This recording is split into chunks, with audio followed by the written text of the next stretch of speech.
It's the UFO case that dominates all others, but it may only be half the story. Roswell has always been an amazing mystery. In July 1947, something crashes outside of Roswell, New Mexico. And days before, strange objects are sighted near the local Army airfield. They were off the corner of that hangar there. Now, the Roswell mystery takes an incredible turn. For the first time ever, physical evidence suggests that there wasn't one crash, but two. Well, at first I wasn't sure it had anything to do with a UFO crash, but I started finding things. Strange artifacts from the supposed location of the second crash. Have you ever seen anything like this before? Nothing of this shape and form. After 61 years, a new witness steps forward. Makes chills run down my back. The real story behind Roswell waits to be unearthed. And if I wanted to get rid of my UFO debris, this would be a nice place to put it. This is case number 47402, The Real Roswell.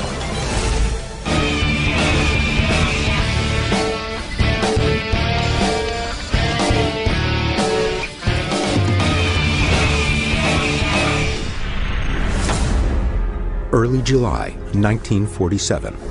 Roswell, New Mexico is a quiet city of just 26,000 people. The majority of the population are ranchers or military based at the nearby Roswell Army airfield. Little do any of them know, this sleepy town is about to receive a wake-up call.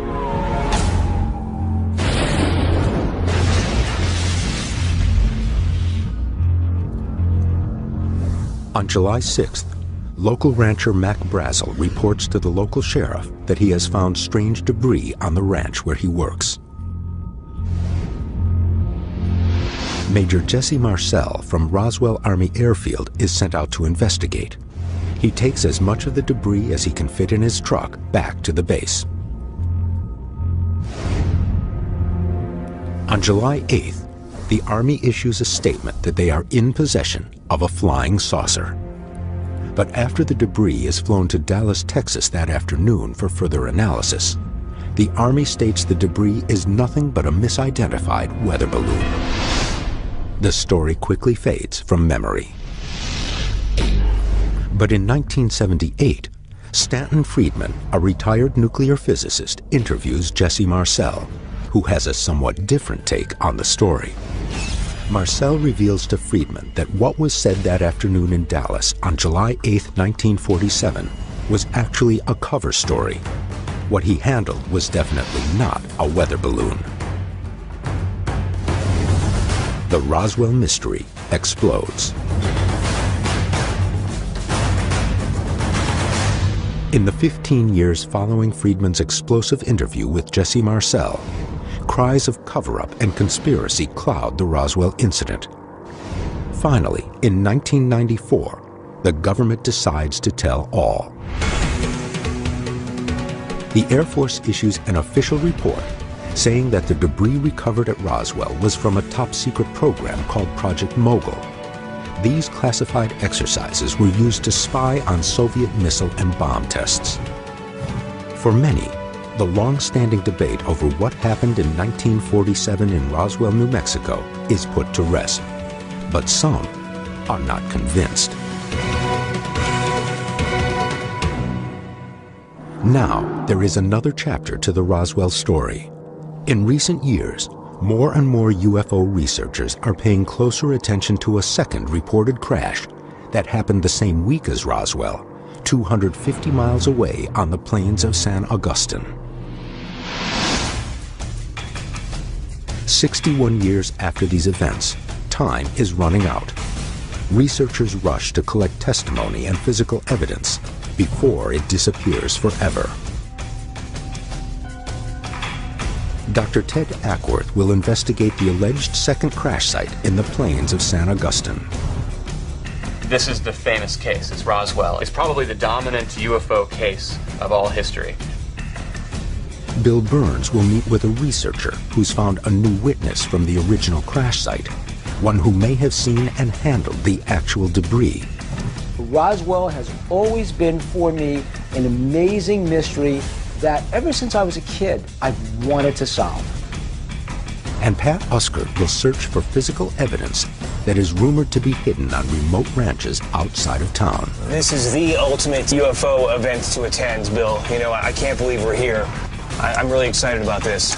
This is when you want to study about UFOs in the United States, you come to Roswell, and this is where you begin. We're here. Bill begins by meeting Roswell researcher Dennis Balthaser, a local contact who details the new direction the investigation has taken. There's an urgency about this. What is the urgency? We're running out of time. We're talking about people that are in their 80s, if they're still alive, that were here, and the fact that we have nothing physical, really, for the Roswell incident. If there is metal out there, and I'm sure there is because of the number of guys that were at the crash site to help clean it up, it could be kept anywhere. I think looking at the plains of San Augustine and Roswell as a combination, or even separately, I think that needs to be worked some more. The idea of a second crash site in the Roswell incident is a theory starting to gain traction. This possible second site, located in the plains of San Augustine, is approximately 250 miles from the main Roswell crash site. And this site could provide much-needed evidence to back up the Roswell incident. One of the biggest proponents of this theory is Stanton Friedman, the original investigator who broke the Roswell case wide open 30 years ago. I had heard the first story about Roswell, and I'd heard the first story about the plains of San Augustine. And I followed up on both, of course, and found sufficient other evidence to believe that there were at least two sites. Where does it lead us with respect to multiple crash sites? I think you needed to see the site, see how barren it is, the strange area it is, and notice that any pilot would come down in the middle of the plains instead of hit one of those mountains around there. Makes sense, that's what pilots do. The story of this other crash happens in early July 1947 as well, though the exact date is still hotly debated. A man named Barney Barnett allegedly discovers a downed craft, including dead alien bodies, early one July morning. He claims the military arrives at the site soon after he does and orders him to keep quiet about what he's seen. Remember, Barney was a World War I veteran. He worked for the Soil Conservation Service. It would be ridiculous to expect him to just go talking. So what we have is a story that Barney Barnett was on the plains of San Augustine. Found wreckage. There were people there, including an archaeologist and including students. And the military came along, told everybody to shut up. And they meant it very strongly. Remember, this is 47. And you shut up when you were told to shut up. That's right. But why would there be two UFO crashes so close together during the same week? Is it possible they are linked in some way? The theories behind these alleged crashes need further analysis before the investigation visits either site.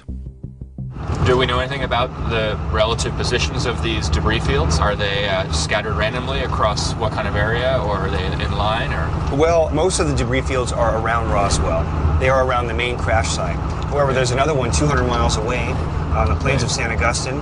I mean, it seems pretty unlikely with a second crash site 200 miles away that it could be some sort of primary vehicle that hit and then bounced. I'm not familiar with any vehicles being able to bounce or debris bouncing like that. Another theory is that there were two crafts that maybe somehow collided in midair and created a sort of cue ball effect, where one craft exploded, rained debris down over the Roswell area, and the second craft exactly was sort of cue balled over to the plains of San Augustine.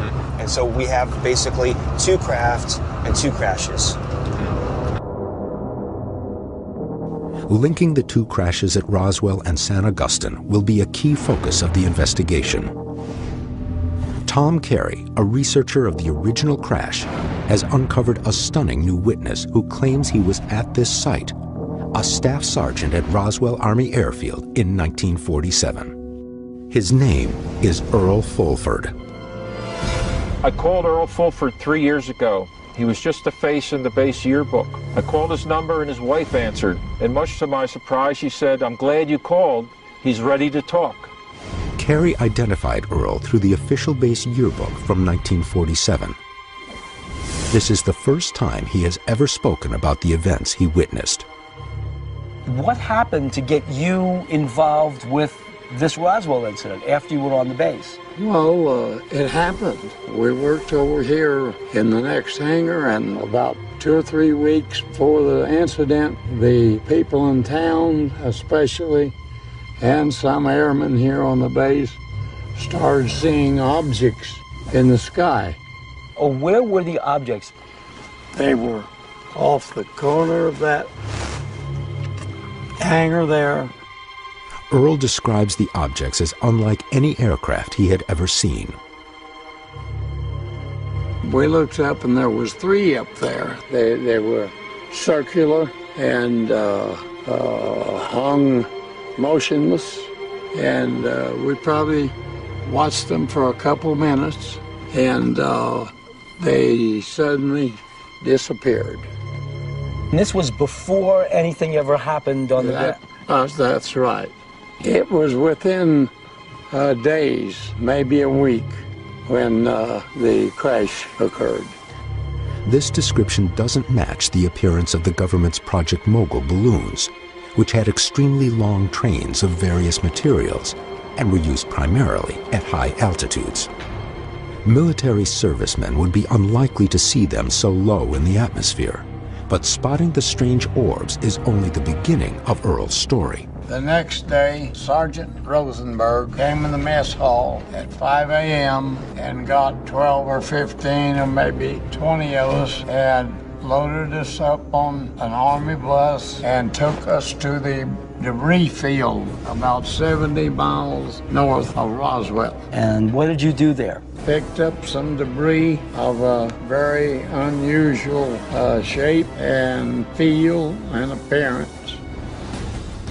What was the debris that Earl Fulford and other volunteers picked up in 1947? The answer may still lie hidden beneath the desert. Show no fear.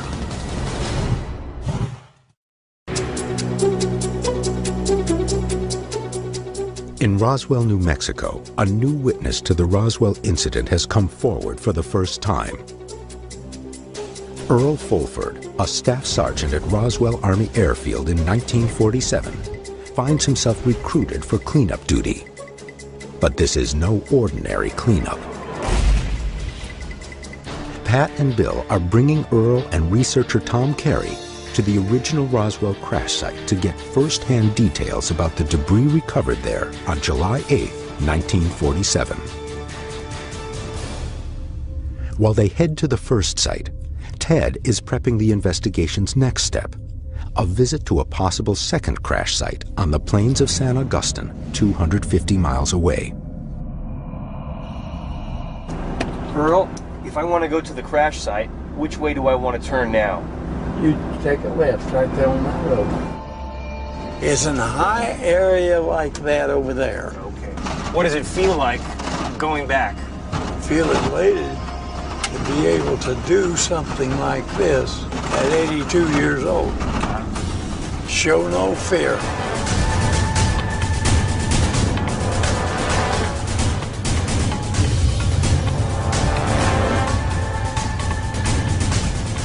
After nearly 3 hours of driving, including an hour off-road, the team arrives at their destination.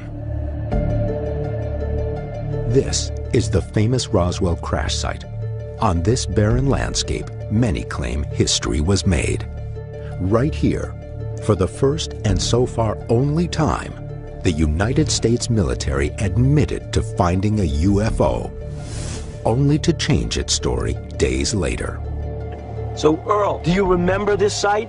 Yes, we picked up material here in about a 1 square mile area. So you were here pretty much the whole day? Yeah, the bigger part of a day. Earl describes the field as a fan, spreading out over 1 square mile. And according to him, the debris was everywhere. Vehicles all drove up and formed a circle.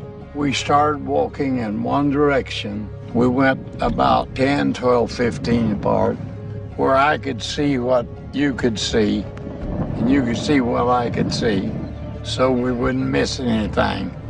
Well, I seen some type of material or metal or something that looked sort of like aluminum. It was shreds and pieces. Now, when you picked it up and tried to put it in your sack, what happened? Well, my personal experience was great surprise when I picked up a piece and I wadded it up to put in my bag, and before I could get it there, it came back to its original shape. Wow. And I took it out and I wadded it up again, and same thing. Other witnesses have explained what happened when people brought debris back from this very site, but Earl was there at the beginning. He saw the material on the ground. He explained the shock when he picked up a piece of what looked like foil, tarnished chrome foil, crushed it in his hand, went to put it in the sack, and it popped open again. About how many pieces do you think that you gathered in your own gunny sack? I would say I picked up 10, 12, maybe 15 pieces. But once it went in those bags, we never seen it again. Do you remember what Army personnel took possession of the bags? They were military police. It is the last time Earl will see or hear of the debris. They told me up there if I showed anyone or told anyone, I was in deep trouble. We've gotten a new perspective on Roswell today because Earl Fulford was able to explain to us what it was like being here. Now we can go to the next step. I don't know if we'll have any luck finding any more witnesses, and I don't think we can find a witness better than Earl Fulford. So the thing I would want to do now is see if there's any way we can come up with even a smallest bit of debris. With this first-hand information from Earl, Ted looks at creating an experiment with conventional materials to see if anything that was unconventional at the time might explain what these crews were picking up. The fact that the military got to this site quickly and removed the alleged debris has frustrated UFO researchers for years. But what if they were not the first to arrive? There are rumors that local ranchers like Mac Brazel got to the crash site before the military. And according to Tom's research, they may have actually collected some of the wreckage and hidden it in nearby caves. What we're trying to do is see if there's any truth to these stories, maybe in the caves. Pat heads out to meet Sue Manis, a local rancher whose family has been here since the Roswell incident. So there are other people who come out here looking for the debris. Oh, yes. Well, we'd like to take a stab at investigating this ourselves, and we're hoping maybe you could help us find some of these caves. Well, I will try to help you find some of the caves. Some are easy to find, some are caved in. Do you think there's a chance that maybe some of this debris is in the caves? Where there's rumor, there is a potential for the truth. According to Sue's family, her uncle was one of the first at the crash site. She points Pat in the direction of a nearby cave, one that her uncle supposedly visited often. One theory is that he may have been able to take some of the debris with him and hid it there for safekeeping. Pat heads out to search, and after several attempts, finds a promising site. And if I wanted to get rid of my UFO debris, this would be a nice place to put it. Pat's descent must be cautious. The only thing to secure his line to is a small piece of desert brush. There is no established route down into the cave. Got it. And there's no way to know what might be inside.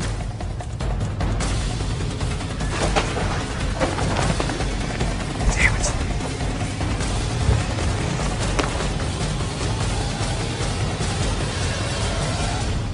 Okay, well, we're gonna have a look and see what's in here.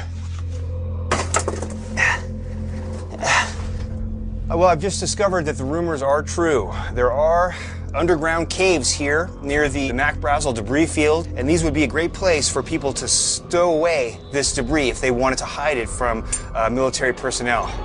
Whether or not the debris is actually down here, we'll see.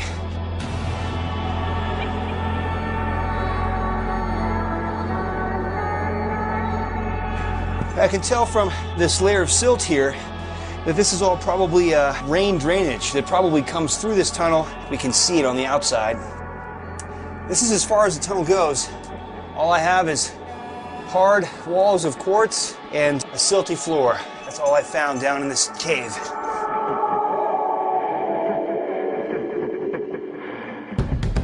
Many don't realize that these caves below the desert even exist, and Pat's discovery of a cave near Sue's ranch puts the rumors into perspective. Not only do they make ideal hiding places, these caves are everywhere. These ranges are so vast, it might take months to find all the caves around here that are around the debris field. Despite this confirmation, after 60 years, the alleged first crash site still has not yielded any debris. But the first physical evidence that could point to a UFO has emerged from the second crash. Looks like organic form. For years, the Roswell crash has dominated this tiny city and the nearby ranches. But few have paid attention to another alleged UFO crash story 250 miles west in the plains of San Augustine that reportedly happened the same week of July 1947. The investigation's next step is to visit this second crash site and determine if it has any connection to Roswell. We're going to meet with Art Campbell, researcher who's been studying this second site thoroughly. Apparently, there's all kinds of scientific evidence here to support this theory of a second crash site. Basically, I'm here to look at it and see if there's any credence to this claim. So what makes you think this site has something to do with a UFO crash? Well, at first I wasn't sure it had anything to do with a UFO crash, but I started finding things. Campbell uncovers several different artifacts during a dig in 1995. He cross-references his dig's location with the story of Barney Barnett, who claimed to have found a UFO crash site in this area in July 1947. Barney Barnett was a local soil conservation engineer, and he had a district that was 70 miles long, 72 miles wide, and he was assigned to help farmers with conservation projects, which is one of the main highways he drove on. Saw something glinting in the sun.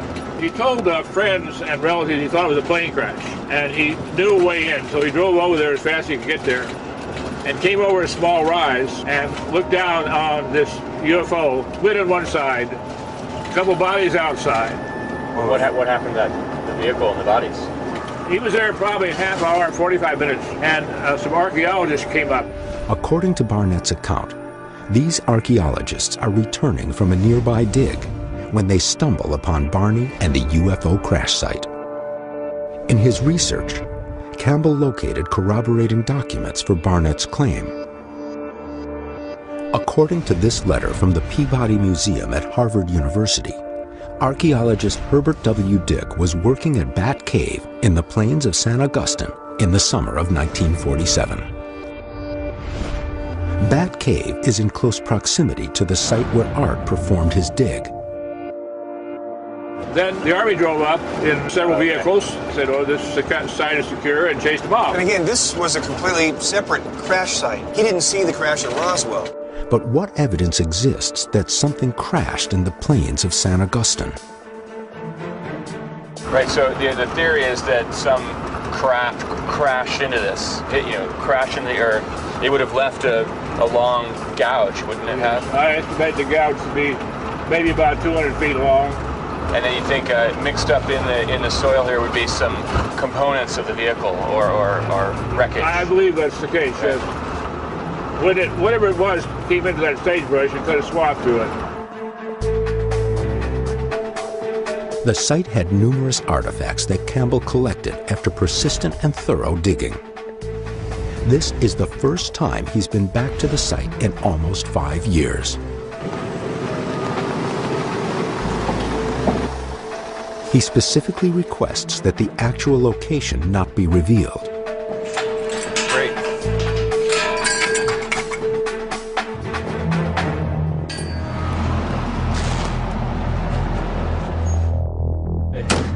Now, I've seen this stuff at Roswell. Researchers have researched Roswell for years, but this is all new information. Not too many people know about this site here in St. Augustine, so we'll be the first to really investigate this area with Art Campbell. So you're saying this is where Barney Barnett said the crash was? Yes, I am. What about the archaeologists? Is this also where they saw the object? The archaeologists came from this direction. That's where Bat Cave is. But the presence of Bat Cave was just circumstantial, so Art turned to an archaeological dig to find physical proof of a crash. So in theory, the object came and crashed in from what direction? A flat direction from the northeast. And right, came and crashed through here? Right. That's what we figure, yeah. Before his excavation, Campbell took aerial photographs of the area. Several former water channels can be seen moving on a southwestern course. But Campbell noticed a separate gap moving in the opposite direction of these natural courses and focused his dig here. How did you determine that this area here was a trench? Because the soil was different. I had 21 test holes dug one evening, 7 up each side of the sagebrush and 1 down the center where we're standing. The soil in the center of this was different. And that gave you sort of the hunch that something was going on here. That's correct. The way Art describes the case is the vehicle came in. You can see a bit of a, what seems to be an alley through the sage. It could be natural. It could be caused by some effect. For example, a filled area where the sage doesn't want to grow back into. So it's relatively consistent. That could be a natural effect. I can't prove it either way. But one of the artifacts that Art uncovered in his dig may provide the necessary proof. Let's have a look at these artifacts you recovered. This was the piece I found under the sagebrush that kicked the whole investigation off. Right. Huh, look at that. I was out here digging. Well, it certainly looks like something in sort of an organic form or melted. Campbell uncovers the artifact in the same gap that he believes indicates a UFO crashed here. It is smooth, lightweight, and appears to have melted or collapsed in on itself. Didn't dare think it was anything unusual. I took it up to the restaurant here and put it in front of two cattle inspectors, and they said, that ain't no part of no cow, and I was off and running with my research. Have a look at that. Wow, that is really weird looking. What I really want to do is get this artifact back to the lab and test it. I mean, to me, it's the most intriguing aspect of this case. First thing, I want to know what it's made of. Is it organic? Is it inorganic? Again, we're just looking for something really unusual here, or is it all explainable?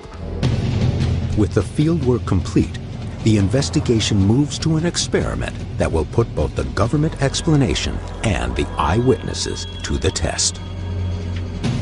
You got something there. In 1947, for one day, the U.S. military said that it had recovered a flying saucer. Days later, they recant. Then, in the 1990s, they admit something did crash. But it was a top-secret military experiment called Project Mogul. After visiting 2 alleged UFO crash sites, the investigation is attempting to test the government explanation for the Roswell incident, a Project Mogul balloon. Pat is meeting with Michael Keene, a military tactics expert and lecturer at the University of Southern California, to discuss this much-debated answer for Roswell. At that time, the United States had a monopoly on atomic weapons. But what if, unknown to the United States, the Soviets had acquired an atomic bomb? What we really feared was an atomic Pearl Harbor or a nuclear 9/11. And so we undertook a crash program called Project Mogul. Now, most people that have looked into Roswell know about Project Mogul, but maybe you can give me some details as to why that's such a valid explanation. It wasn't just one balloon. It was a string of 20 to 30 weather balloons, followed by an extensive payload, followed by maybe half a dozen radar reflectors. It was an extensive operation. Originally, Project Mogul used long strings of rubber weather balloons to carry microphones and radio transmitters. These tools were sent high into the atmosphere to listen for sound waves from Soviet missile and bomb tests. This is probably close to 700 feet long, which is, greater than half the height of the Eiffel Tower. But would it really look like debris? I mean, these guys clearly described very strange debris that they've never seen before. As part of the payload dropped off, the balloon could rise again, the winds could drag it, it could fall again. It could create multiple type of debris sites, or an extensive debris field for that matter. So this might explain these multiple crash sites. Absolutely, sure. If the Mogul balloon is the real explanation for Roswell, then eyewitnesses who handled the debris should be able to identify the mylar foil used in the radar reflectors. But many describe a strange memory metal that is both lightweight and able to return to its original form. What did these witnesses handle?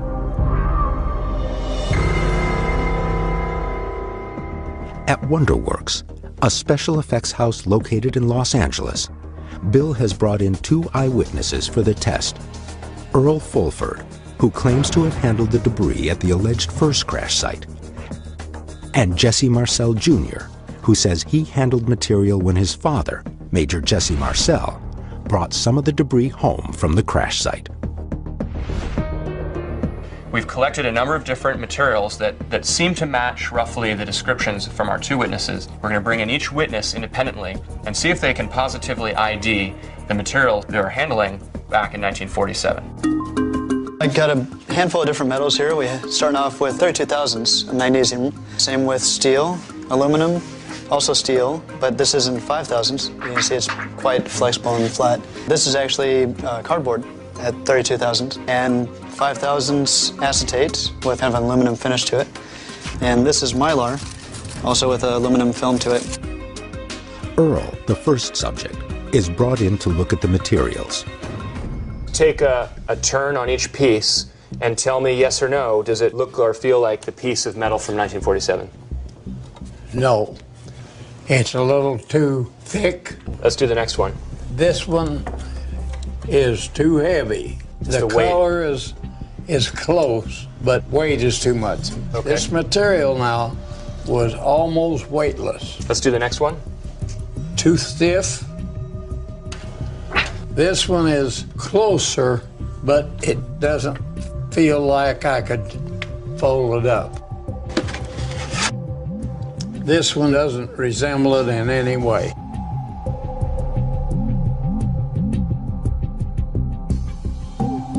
This one feels more like the material. The material we got, we could wad up and it would pop back just about like that's doing now. Just when you feel like the thickness is about right, the weight. The thickness and the weight. And the stiffness. Makes chills run down my back. And let's get this last one. Definitely not. You mentioned something that was really intriguing to me, which is this idea that you tried to crumple it up, put it back in your bag. Can you try actually doing it and see if you can get that same effect? You got something there. That's definitely as close as what I've seen. The acetate seems to be a close match for what Earl experienced. But according to the official Roswell report released in 1994, this type of acetate was not used in the construction of Project Mogul balloons. Only acetate tape was used, which bears no resemblance to the form of acetate being tested. But if a balloon didn't crash at Roswell, what did? Another eyewitness may confirm or deny the findings so far.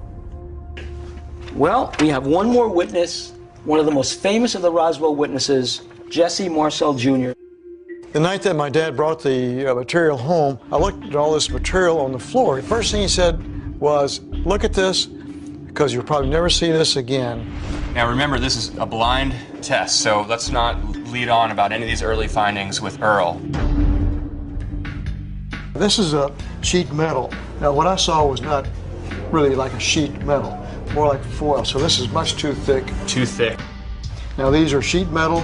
What I saw the foil was not sheet metal. This is getting close to the feeling of the thickness of it. It was not as shiny as this, though. It was a little more dull than this, but this is closer to the actual thickness. Let's have a look at this one last. Okay. Now, this is very insubstantial. This is like a real thin foil. The foil that I saw was much thicker than this, but it actually had about the same weight, though. It was thicker, but about the same weight. Almost weightless. As this. It was almost weightless, like it'd float down like that in air. Right. But does the acetate also display the memory metal properties that Jesse's father described? You want to try and crumple it? Doesn't stay crumbled. Is that what he described? Yeah, this is basically what he described. Unbeknownst to either of them, both Earl and Jesse have identified acetate as the material closest to what they handled back in July 1947. The amazing thing is that both of them zeroed right in on the acetate. It's plain as day to me that they both found the thickness, the malleability, and the overall weight of the acetate to be like a one-to-one match. This has been really productive. When you think of people back in 1947 handling acetate, that sounds like a pretty revolutionary material back then. That's the amazing thing for me, is that it was the simple solution. We kept looking for something more exotic. Acetate is a popular component in film stock, adhesive tape, and synthetic fabrics. As early as 1910, it was used as a glue-like liquid to coat and strengthen fabric aircraft wings and fuselages. But acetate in a strip or sheet form was not used in any known aircraft in the 1940s. There's no acetate in a Project Mogul balloon. So what did we prove today? We did prove something. We proved that two witnesses who didn't know each other, who were there at the time, identified the exact same material. If the unknown material handled by eyewitnesses was acetate, is it from an entirely different classified project? This strange artifact could shed more light on what happened at two different sites in New Mexico in 1947. It must have been an explosion. Two eyewitnesses who claim to have handled debris in Roswell have identified acetate as the closest match for what they saw in 1947. But acetate was never used in a Project Mogul balloon. In effect, these witnesses have all but eliminated the government's Mogul balloon explanation. So the question still remains, what crashed in 1947, and what was it made of? If the second crash in San Augustine is truly linked to Roswell, the final analysis of this artifact may hold the answers. Ted brings the artifact to SEAL Labs in Los Angeles, and Dr. Aaron Kumar, a metallurgy and sample processing expert, for a closer examination. I brought the specimen in. We're looking forward to showing it to you. Here it is. Wow, what is it?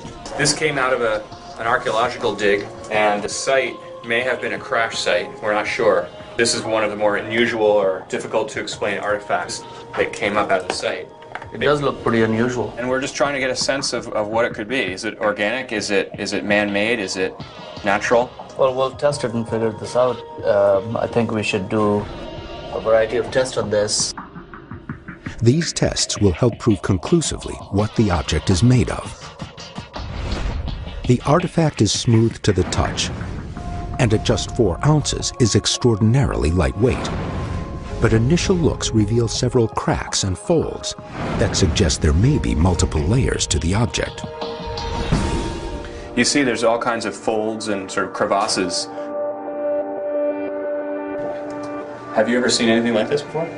Nothing of this shape and form. Obviously, it looks pretty unusual. You know, cracked open areas of fissures might have some material down inside that we could pull out. Right. While Ted and Dr. Kumar take a closer look inside the object, 2 samples of the artifact are tested to determine what the object is made of, as well as its melting point.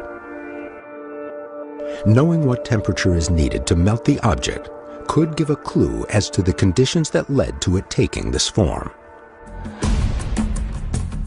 We have this object here which we need to examine in the electron microscope. Also, if in some of these crevasses, there looks to be some bits of material or a powder down there. Ted and Dr. Kumar locate a few particles to examine from inside the object. Running these particles through the scanning electron microscope shows a breakdown of its basic elements. Okay, so what we see here is a large amount of oxygen and carbon, which will be component from the organic material. And it also contains quite a bit of filler material, so to say. A bit of this material comes from sand and soil and dirt as well. Nothing anomalous is found from the particle inside the object. But the results of the artifact's makeup prove surprising. Hey. Hi. What did you find? I got a nice clean spectrum, and it's ran through a database, and it's clearly polyethylene. Polyethylene. And even more so, it has a high melting point that is about 130 degrees C, which means it's high density polyethylene. What would that come from? What would be common containers or? Tupperware. But HDPE, or high-density polyethylene, isn't used commercially in products like Tupperware until the early 1960s, and the material itself isn't officially invented until 1953, 6 years after the alleged crashes at Roswell and San Augustine. If Art Campbell found the artifact at the site of the second crash, it either found its way to the middle of the desert sometime after 1953, or it's part of a crash that happened 6 years before its invention. Today, HDPE is not only used in commercial products, but also to make fuel tanks and aircraft windows. How could something with such a high melting point become so deformed? This was found in the desert in New Mexico, which is hot, but nothing gets that hot. That's 250 degrees Fahrenheit, something like that? Even in direct sunlight. So we know this didn't melt just based on environmental conditions. Correct. It must have been put into a fire or an explosion or something to elevate its heat. Yes, that's true. Yeah. Project Mogul didn't use acetate or any other material like it. And now the remote site of a second crash contains material that may have been in an explosion. We know the desert environment in that area never gets over 110, 120 degrees Fahrenheit, but we also know that HDPE doesn't melt below 130 Celsius. So I wonder, how did this object get melted in the desert there? It would have to have been something like a fire or an explosion to reach those temperatures. This provides an entirely new perspective. For years, the government denies anything happened at Roswell, but then admits to secret tests. Now, this physical evidence raises serious doubts about those final explanations. When you put all the pieces together, multiple crash sites, credible witnesses that can finally come out and tell the truth after all these years, you have something that's just too big to be a simple cover-up of a military accident. And the Mogul explanation also cannot account for Earl Fulford's sighting days before the crashes even occur. Even before the UFOs hit the ground, they were there in the air.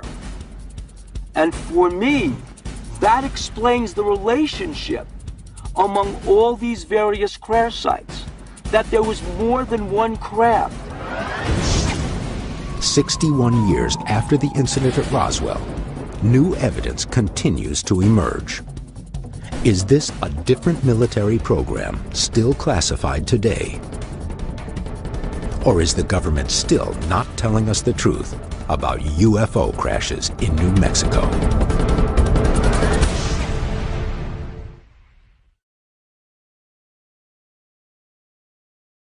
In this documentary, you will see miraculous UFO footage that has been authenticated by Top UFO. The documentary featured an extensive summary of the footage, the canisters containing the footage, an expert analysis from the likes of Stanton Friedman. One film expert noted in the documentary that the footage came in an old Soviet canister that had information labeled on it that was consistent with info written directly on the film reel. The numbers on the film's header matched the canisters they came. The header of the film had the crest of the KGB on it, and the term for top secret is shown in the first few seconds of this footage and image to the right. Having real-looking alien footage is one thing, but including the original film real canisters means you are extremely close to proving 100% authenticity. This is something that has traditionally lacked in other more popular alien videos such as the widely known Alien Autopsy or the Alien Interview videos. Several KGB documents. In the documentary, several KGB documents are produced to prove the film is authentic, along with credible testimony from a former Soviet KGB operative who claims to know about the event. At first everyone believed that those debris were part of some novelty aircraft manufactured in the United States or England, said Pavel Klimchenkov, a former KGB operative, but having done some measurements material analysis, we came to the conclusion that none of the domestic or foreign manufacturers known to us could have produced this apparatus, at least not in the conditions existing on this planet. Along with Pavel's testimony, authentic KGB top-secret documents were obtained by the filmmakers, allegedly costing them $10,000. The documents described in detail a crash site recovery operation of a disc-shaped object and organic remains. Based on the credible testimony, KGB documents, expert film analysis and the general good feeling one gets when watching this interesting crash site video, it is safe to assume that this film indeed may be authentic. What about the autopsy? This footage will be posted in our second part article along with thoughts and analysis, actors, training exercises, skepticism. Some have put forth the argument that an American production crew filmed the footage in March 1998. These claims are put forth on websites claiming to know the truth about this footage. To date they have failed to show even one current photo of any of the soldiers in the film, nor any statements from the actors that they were indeed only actors in this film. This should be easy to obtain if the footage was recently filmed. Some have put forth the argument that an American production crew filmed the footage in March 1998. These claims are put forth on websites claiming to know the truth about this footage. To date they have failed to show even one current photo of any of the soldiers in the film, nor any statements from the actors that they were indeed only actors in this film. This should be easy to obtain if the footage was recently filmed. Another theory suggests the film was a training exercise. Yet no one has produced witnesses verifying this claim. One skeptical viewpoint suggests that the object's thickness is far too small to support any would-be alien pilot. The craft's outer edge as seen on the image is only 12 to 36 inches. However, it is not necessarily indicative of the overall thickness of the craft. The image was taken from the only part in the video sequence where the craft's edge is visible, and since the camera never goes behind, there is no way to tell how much depth the craft may have on the other side. Additionally, if you consider the side facing us may actually be the bottom, we can easily see that this craft can easily fit the traditional flying saucer shape as demonstrated by the below images. In this documentary they claim that, since they only were able to acquire 4 canisters of film, more film footage of this incident is available, such as the entire digging, cleanup, and inside the craft investigation. To this date, almost a decade after it went public, no other videos have surfaced. A UFO crash site allegedly filmed by the Russian KGB in March of 1969 in the Sverdlovsk region of Russia.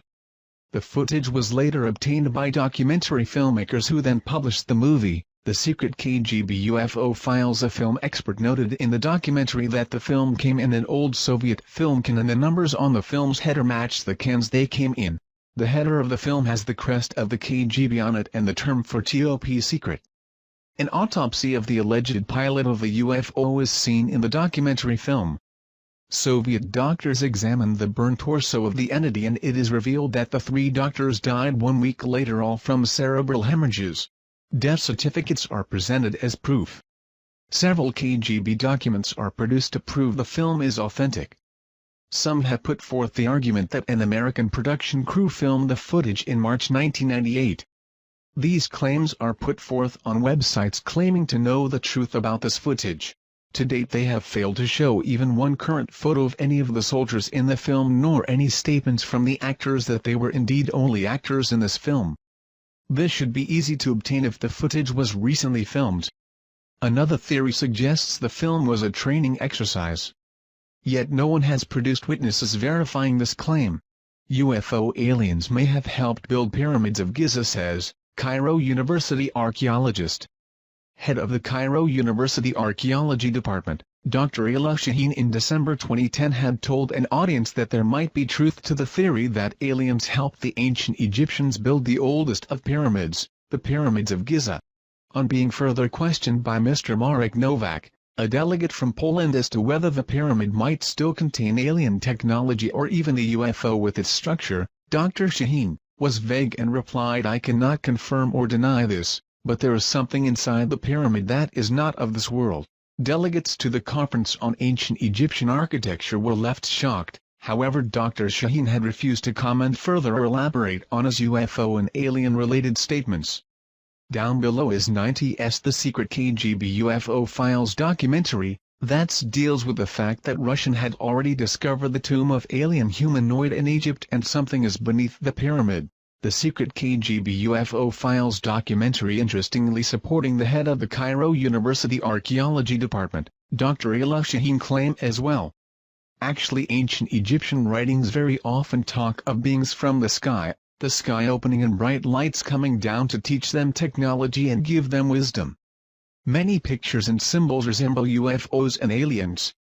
Possibly aliens built the Great Pyramid. And these solid long-lasting construction techniques were adopted by the Egyptians. Ancient Egyptian legends tell of Tebzepi, or the first time. This is described as an age when sky gods came down to earth and raised the land from mud and water. They supposedly flew through the air in flying boats and brought laws and wisdom to man through a royal line of pharaohs. And of course, this was all thrown out the window when Christianity came along. Keep in mind that the gods were the one and only religion that there was. No other conflicting beliefs? Why? Well, because it was fact, not faith. The modern church would have you believe it's just a myth. But you have to ask yourself, on the edge of Occam razor, what truly indeed is more likely? There has always been the question. How did the Egyptians feed and care for the 100,000 slaves that it would have taken to build the ancient structures like that of the pyramids in Egypt? 1 minute it is a very backwards country and almost overnight a highly advanced and technological culture sprung into existence. We now have the answer to that very question and evidence that the Egyptians had extraterrestrial help at that, thanks to Russia, the KGB, and a top-secret project called Project ISIS. Astrophysicist, neurologist and science advisor in Advanced Propulsion System gained access to the files of Project ISIS. This was a top-secret project brought about by KGB concerning the discovery of the tomb of the visitor in 1961. Up until Sci-Fi purchased this exclusive footage from an agent of the Russian mafia, it had never been seen outside the top-secret facilities of the KGB. Sci-Fi showed it one time on television, and as it stands today, no evidence of this film or the project is available. Except what we have copies of here given to us by a client that had taped the original show. This video is a powerful documentary with actual footage filmed by the KGB and verified by specialists in the field. Authentic film footage. If we can somehow bring attention back on Project ISIS and prove it out, it will change the history of the beginning of the civilization of man. During the Cold War, Nikita Khrushchev was determined to show the world that communism was superior over the democracy. As he realized that it would be too costly to compete with the US in the space race, Khrushchev chose to go the other route. Having over 300,000 agents in the secret police and espionage organizations, he focused most of this resource on alternative science, such as paranormal phenomena, psychotromatic weapons, biogenerators and mind-altering machines. 1920s, during the Stalinist regime, a dark room was created where the KGB conducted psychotronic weapons research on prisoners sentenced to die and political dissidents.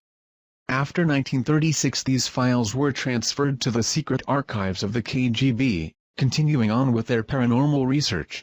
Khrushchev achieved great success with his biogenerators and machines to alter human minds, which worried, naturally, the United States, knowing that the Soviet Union was there to conquer and overthrow. Russia, being that its borders surrounded the largest landmass of the world, had the largest amount of UFO sightings. If they could capture one of these flying objects and reverse engineer it, they could have the greatest advanced aeronautical designs. They got lucky in January 1986 when a spacecraft crashed in Downegorsk but remained intact. The craft was back-engineered and the process was quite successful. But to achieve the most superior advancement in global domination, they went in search for something that was only a rumor or legend. The Chamber of Knowledge in Egypt. If the legends were true, storehouse of knowledge left behind by ancient visitors from outer space was concealed in the Great Pyramid. A team of archaeologists were composed of Egyptologists from the Russian Soviet Academy of Science, was sent to Egypt. The fearing that the CIA would learn of this expedition, the Kremlin operated with complete secrecy. By the late 1950s, Egypt accounted for 43% of all the Soviet aid for Third World nations. When they started the ISIS project, the Soviet military personnel in Egypt was estimated over 20,000. The heavy military presence was used to disguise the efforts of the mission scientists headquartered in Cairo. They would operate under the guise of Arab peasants or Russian officers. To speed things up, in 1959 the KGB recruited professional informationalists to wiretap Egyptian officials. This paid off in July 24, 1960, when a conversation was recorded that would then change myth into reality. The official had been given a call that two Bedouin had stumbled upon the tomb of the visitor. The Bedouin were in the hospital and kept repeating, "The visitor God." At this moment in time, Project ISIS became top priority and all efforts were made to immediately follow up by having the Bedouin show them where they had found this tomb. SEIFI was able to purchase several documents and film footage as to the KGB documentations of their findings. Taken out of Egypt and brought to the secret facility of the KGB was this memo to high-ranking KGB official. My agents had secured the notes of one of the scientists working on the tomb of the visitor findings. Another was the inventory of contents taken from the tomb as follows. Location of finding. Undisclosed, 15 crates of relics, 1 partially mummified body, 1 stone sarcophagus, 8 hieroglyphic samples. Old report from a project scientist that was one of the first to enter the tomb. During the inspection of the wall segment, we noted that a strange magnet-repulsive force seemed to be emanating from the rock. We were unable to find any scientific explanation. Cryptologist report. Partial decoded message on tomb wall indicating a prophecy of the return of the winged gods. The Kremlin took the cryptologist report very seriously. KGB was ordered to determine target locations: planets, stars, galaxies. They had to duplicate the stars as they would have been over Giza thousands of years ago. They finally found it, in the stars and constellation of Orion during the year 10,500 BC. Although it was possible that the builders could have been working off plans of a time before the pyramids was constructed, this was proven not to be the case. Metal and synthetic materials of tomb were determined to be of unknown origin, and the tomb was carbon dated, giving it a dating of 10,500 BC, meaning the pyramid had to have been made at 10,500 BC. Cans of film were purchased by SEIFI through the Russian mafia agent, which originally came from the maximum security archives of the KGB. These cans contain film of KGB filming the process of the tomb and sarcophagus being opened. Sci-Fi had this film analyzed before purchasing by experts in this field. Finding no evidence of fraud, SEIFI purchased cans of film. The documentary is in black and white, showing soldiers entering the tomb without gas masks. As they opened the sarcophagus, you can see toxic fumes escaping and the reaction of the soldiers as they were being affected. It also shows the mummy contained inside. The film shows the soldiers leaving the tomb fast, and then a chemical warfare specialist team comes in with protective clothing. There is talk from one that was there in the tomb, that the energy inside, during the first days of exploration, was very high. They also had a team of psychics go in and do some special readings of the tomb. It later goes on to show the KGB and Bedouin loading trucks with crates to be shipped back to Russia. According to KGB documents, researchers began to wonder if the pyramid was designed for one particular purpose. They thought it was possibly a machine, being that it was designed like a three-dimensional triangular depiction of a hemisphere. Their thoughts were there must have been a reason why it was designed for resonating with the planet. Their thoughts went to a prism and that the pyramids have powers to alter the cosmic rays, that the pyramids are huge prisms capable of concentrating energy, capturing light from the stars which would initiate a process which would turn the pyramid into an interstellar transmitter. The three pyramids and SPHNIX could be integral parts of an immense machine designed by alien engineers linked by a master control mechanism inside the Great Pyramids. They noted that the passageway goes to main chamber, and above the sarcophagus was a tunnelless star shaft. They reasoned that when a specific star alignment occurs, a streak of energy goes down the shaft. Scientists speculated that the radiant energy hitting the sarcophagus could initiate something similar to a cold fusion reaction. The prism structure of the pyramid would then magnify and transfer to the corresponding pyramids. A united beam of energy could erupt, creating a cosmic beacon used by alien starship for future navigation. According to ancient legends all around the world, they all have the same thing in common. The visitors were like men but more like gods. They were giants. They traveled among the stars. They brought us the knowledge. Legends of the first emperors of China were called the Sons of Heaven and made the first pyramids of China. Mexico and Yucatan have similar legends. Star walkers can be found throughout Egyptian texts and American folklore. The visitors are described as the giants, man/gods, giants or titans. And it seems all cultures may be traced to a single parent civilization. Could it be ET? Later on in the documentary, it shows them working on the mummy, attempting to give it a face and identity. A computer projection of the mummy was made as it laid in the sarcophagus. Experts that were there to observe the fluorescent reconstruction of the face described to Sci-Fi that if they had not been there themselves, they would not have believed what the face revealed after reconstruction. When skull and face was completed, it showed a humanoid type: large cranium, large eyes, small chin, small teeth, but not Earth humanoid, but some being that had to have been extraterrestrial.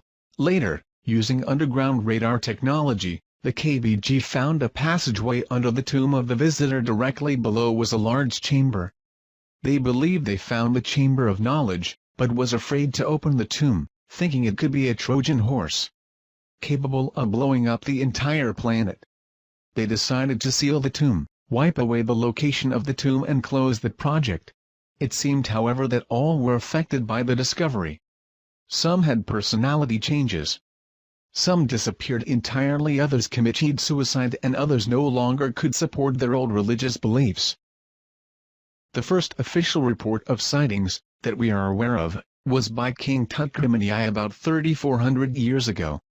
Sightings continued through the ages. Sightings seemed to pick up with man mastered the skies. But when we conquered the inner workings of the atom, the aliens of Orion stepped up their observation with an explosion of UFO sightings that continue up to the present. UFO abduction reports began to sweep around the world in the early 60s. A pattern was developing, with nearly all abductees reporting physical examinations, insertion of objects and artificial inseminations. Many women abductees believed they were being impregnated to give birth to alien hybrids. In the last decade, reports such as these have risen dramatically. It may be highly likely that the genetic colonization program that started back in the ancient times has resumed. The question was asked, could they be cloning themselves by implanting their alien genes into human? Are humans being transformed into an alien species through genetic engineer? The ancient Egyptians have always said that our DNA came from the heavens and that someday they would return. Did the KGB discover the truth in the chamber of knowledge about the true agenda of the ET? And what was discovered on the wall of the tomb of the visitor prophesies that they would return. But when? Secrets cannot be contained. Not even KGB secrets. A group of scientists, computer programs, doctors, etc., shortly after the discovery of the tomb of the visitor, came together to discuss the possibilities of this discovery. They fully believed that the visitor was none other than Osiris, the alien king. Thus they gave themselves the name, the Followers, based off the followers of Horus in the Egyptian Book of the Dead. According to Egyptian beliefs, a family of gods came from the stars to Egypt. They were the ones that gave the people of Egypt the knowledge and wisdom. Later they left Earth back to their star homes, except for Osiris. He stayed and taught the followers. It was their duty to protect and keep the ancient knowledge he gave them until his return. The Egyptians were astronomers and fully understood that the stars were the map to the great god Osiris and the afterlife. And followers would secretly come together in their homes to discuss the possibility of the return of Osiris. They believed that the second coming of Osiris would herald a new age for mankind. They believed that when the tomb was discovered and the seal was broken, a signal was transmitted to the visitors. They calculated and estimated the time it would take for the electromagnetic signal to reach the constellation of Orion. They figured that they could return no earlier than April 23, 1985. With that time frame in mind, the group left Russia and took off to Egypt, never to return. The only remains left behind of their meeting with the visitors was a newspaper clippage found in the KGB archives of a group of tourists disappearing in the middle of the night in Egypt, 1985. And one home movie project with film. This film showed the group in front of the pyramid at night. It shows a light appearing in the sky, the group dropping to their knees in prayer, the light becoming brighter and then nothingness. A daughter of parents that were part of this group was shown the home video by the SCIFI team, of which she recognized her parents and burst into tears. Did anyone happen to see a documentary on Sci-Fi called Secret KGB UFO Files? I happened to catch this yesterday, and while I'm leaning to the side of skepticism, I have to admit that it was intriguing. Basically, the story goes, in the early 60s the KGB discovered a tomb at the Giza Plateau containing an EBA. Luckily there was film footage, haha. The grainy film contained footage of archaeologists dressed in KGB gear opening the tomb of what was thought to be an ancient Egyptian king. When they do, toxic smoke overcomes one of them and the other two run out. It is later learned that the body isn't human. The footage looked as if it had been produced to look old. Also included were shots of psychics levitating in the tomb. One thing that caught my attention is the archaeologist that was supposed to have been claimed by the toxic smoke was later helping move crates of evidence down some stairs. Despite the curious film footage, the documentary was very interesting and had me glued from the jump. 5 decades. American agencies have stockpiled information on UFOs. So did their counterparts behind the Iron Curtain. Soldiers, scientists and spies all paint a disturbing picture of the KGB's secret campaign. Is this the stunning proof that the Soviets recovered something not from this earth? When US researchers began looking into just how much the Soviet government knew about UFOs and extraterrestrial visitation, they were not surprised to learn that the Russians took the subject very seriously. What they didn't expect was evidence of ancient alien visitation, paranormal properties associated with related artifacts, and most shocking of all, of a mass abduction in 1985, among the piles of materials obtained from former Soviet spies. Some extremely puzzling and disturbing documents and film footage surfaced confirming rumors, which had been circulating for decades. In the late 1950s and 60s, the Russians became very interested in a number of unusual and newly discovered archaeological sites in Egypt by interpreting ancient symbols. One of those sites was believed to contain the remains of a life form not from Earth. Startling top-secret film footage, never before seen outside the Kremlin, confirms the Soviet mission to recover and analyze these remains.